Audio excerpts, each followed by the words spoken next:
when Geoffrey Massa's pile driver ripped apart the onion bag as Uganda ran riot while wiping out a 3-1 first-leg deficit against Congo-Brazzaville, many fans were transfixed.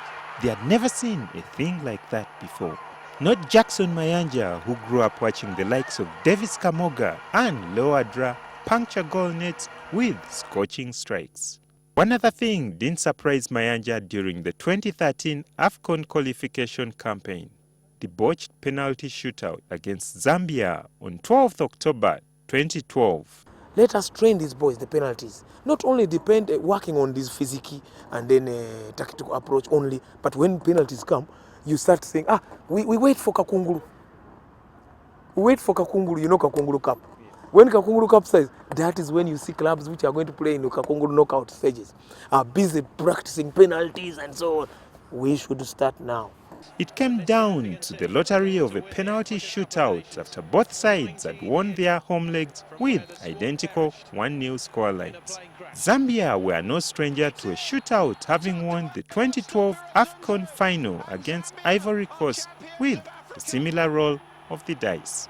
Ironically, it was the Zambians who blinked first. Christopher Katongo, the captain and match winner in the first leg, watched in agony as Dennis Onyango saved his effort.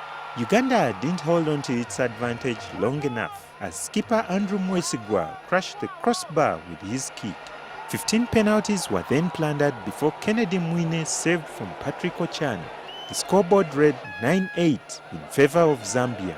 Uganda's dream to play at the big time had yet again been shattered. Ochan, who has had to live with the guilt of missing a sudden death penalty, has since faded into oblivion. The return leg against Zambia remains his 25th and last cap for the Cranes. A journeyman to the bone, Ochan has played for TP Mazembe in Congo, St. George of Ethiopia, and Tanzania's Simba.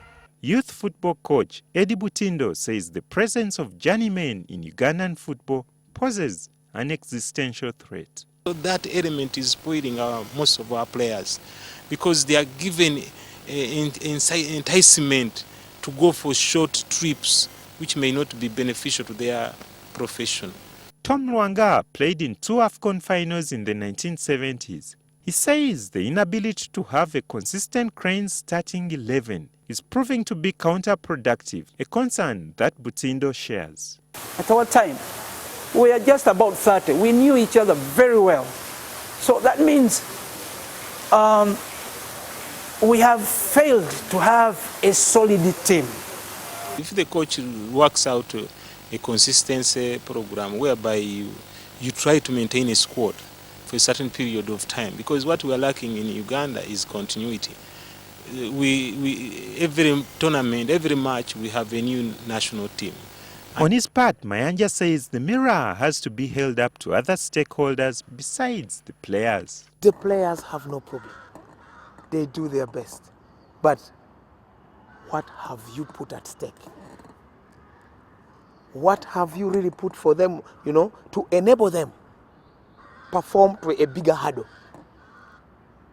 Because when we are going, why don't you ask ourselves, when we are coming to the last hurdle, we fail to go beyond that hurdle.